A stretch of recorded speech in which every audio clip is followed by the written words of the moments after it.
Hello, boys and girls. Welcome to some summer reading with Mrs. Conniff. Thank you for tuning in, Pilgrim friends and family. Today we're going to read a book that's 20 years old. It was published in the year 2000, but its message is still very strong today.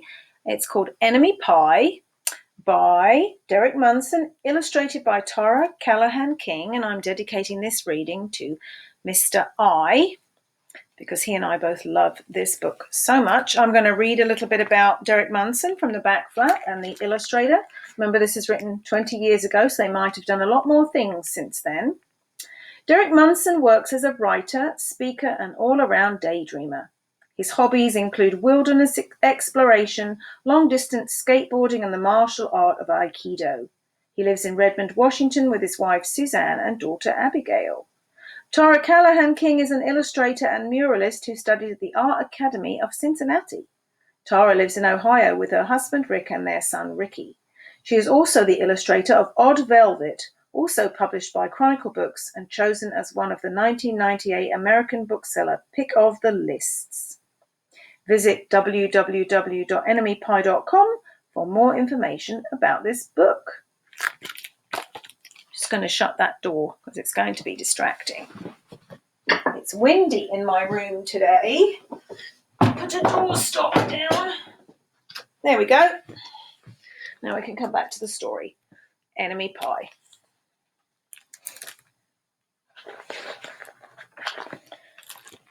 There's our title page.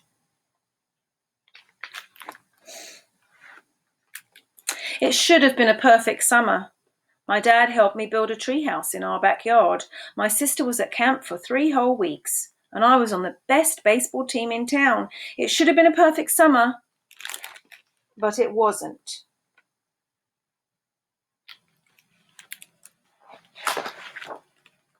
It was all good until Jeremy Ross moved into the neighborhood right next door to my best friend Stanley. I did not like Jeremy Ross. He laughed at me when he struck me out in a baseball game. He had a party on his trampoline and I wasn't even invited, but my best friend Stanley was. Jeremy Ross was the one and only person on my enemy list. I never even had an enemy list until he moved into the neighborhood, but as soon as he came along, I needed one. I hung it up in my treehouse, where Jeremy Ross was not allowed to go.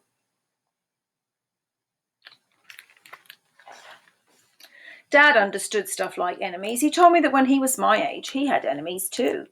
But he knew of a way to get rid of them. I asked him to tell me how.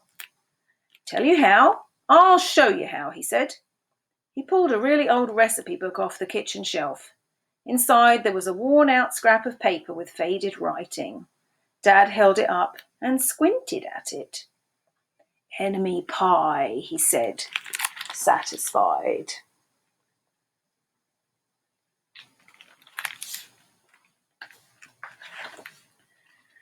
You may be wondering what exactly is in enemy pie. I was wondering too.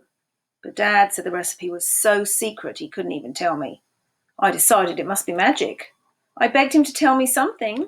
Anything. I will tell you this, he said. Enemy pie is the fastest known way to get rid of enemies.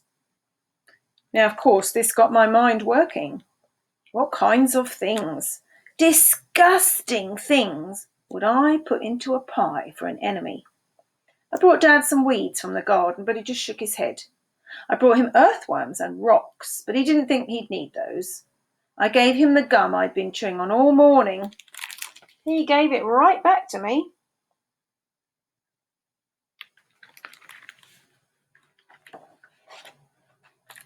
I went out to play alone. I shot baskets until the ball got stuck on the roof.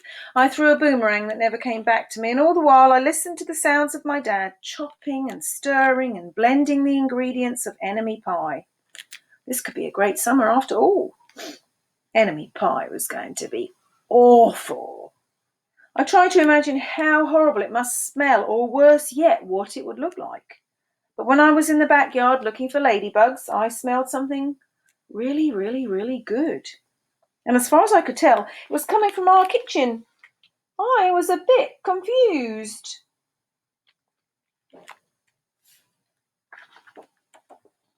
I went in to ask Dad what was wrong. Enemy pie shouldn't smell this good, but Dad was smart. If enemy pie smelled bad, your enemy would never eat it, he said. I could tell he'd made enemy pie before. The buzzer rang and Dad put on the oven mitts and pulled the pie out of the oven. It looked like plain old pie. It looked good enough to eat. I was catching on. But still, I wasn't really sure how this enemy pie worked. What exactly did it do to enemies? Maybe it made their hair fall out or their breath stinky. Maybe it made bullies cry. I asked Dad, but he was no help. He wouldn't tell me a thing. But while the pie cooled, he filled me in on my job.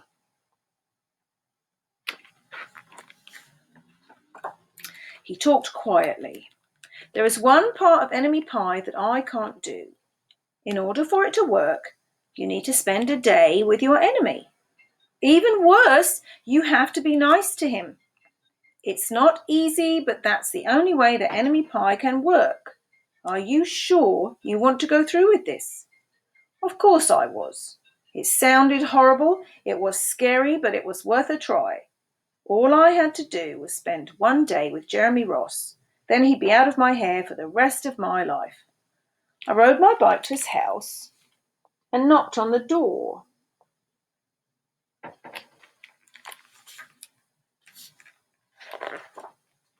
When Jeremy opened the door, he seemed surprised. He stood on the other side of the screen door and looked at me, waiting for me to say something. I was nervous. Can you play? I asked. He looked confused. I'll go ask my mum, he said. He came back with his shoes in his hand. His mum walked around the corner to say hello. You boys stay out of trouble, she said, smiling.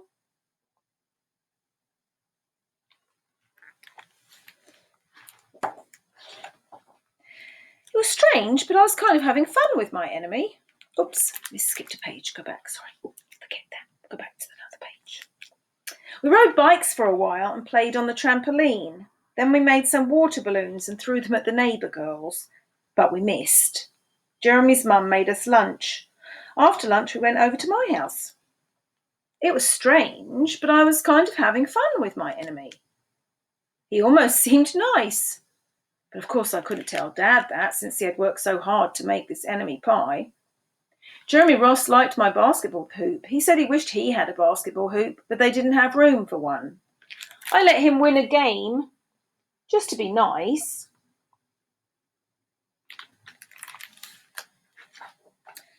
Jeremy Ross knew how to throw a boomerang. He threw it and came right back to him. I threw it and it went over my house and into the backyard. When we climbed over the fence to find it, the first thing Jeremy noticed was my tree house.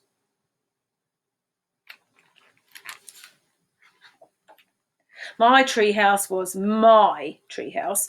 I was the boss. If my sister wanted in, I didn't have to let her. If my dad wanted in, I didn't have to let him. And if Jeremy wanted in, can we go in it? He asked. I knew he was going to ask me that. But he was the top person, the only person on my enemy list. And enemies aren't allowed in my treehouse. But he did teach me to throw a boomerang, and he did have me over for lunch, and he did let me play on his trampoline. He wasn't being a very good enemy. Okay, I said, but hold on. I don't know if you heard that interruption, but that was a big, massive cement truck that just drove past my house, and I've got my windows open to keep the room cool. You never know. Outside noises. Anyway, okay, I said, but hold on. I climbed up ahead of him and tore the enemy list off the wall. I had a checkerboard and some cards in the treehouse, and we played games until my dad called us down for dinner. We pretended we didn't hear him, and when he came out to get us, we tried to hide from him, but somehow he found us.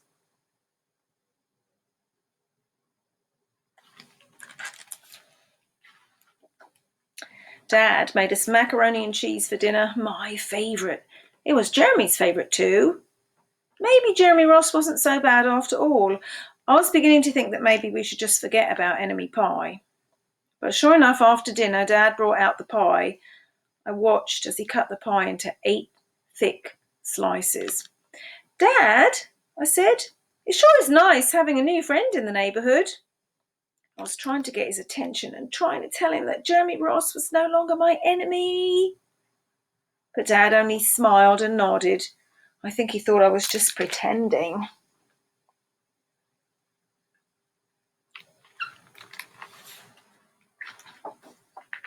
Dad dished up 3 plates, side by side, with big pieces of pie and giant scoops of ice cream. He passed one to me and one to Jeremy. Wow, Jeremy said, looking at the pie. My dad never makes pies like this. It was at this point that I panicked. I didn't want Jeremy to eat enemy pie. He was my friend. I couldn't let him eat it. Jeremy, don't eat it. It's a bad pie.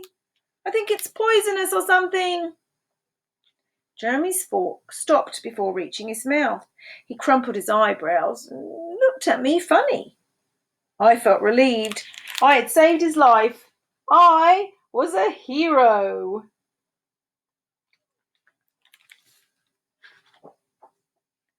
If it's so bad, Jeremy asked, then why has your dad already eaten half of it? I turned to look at my dad. Sure enough, he was eating enemy pie. Good stuff, he mumbled through a mouthful, and that was all he said. I sat there watching them eat enemy pie for a few seconds. Dad was laughing. Jeremy was happily eating, and neither of them was losing any hair. It seemed safe enough, so I took a tiny taste. Enemy pie was delicious.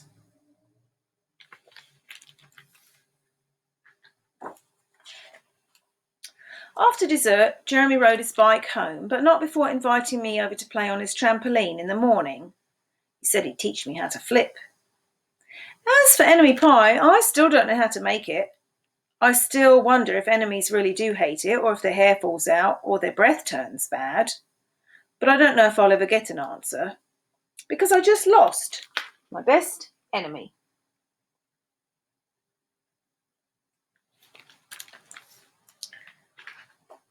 The end. Now, I know you figured it out as he was going along what his dad was trying to do. His dad was trying to have him look at somebody differently, wasn't he? Like the new kid in the neighbourhood you've never met. Let's try and get to know them a little better before we think of them as being an enemy. Get to understand them a little bit. So that's a book I know that is dear to my heart for a long time, since I've been doing this job, and to Mr. I, who is one of my colleagues. And I hope you enjoyed it, and I'll talk to you soon. Happy summer reading. If you're doing Million Word Challenge with me at school, you can count the minutes while you listen to that story. Bye.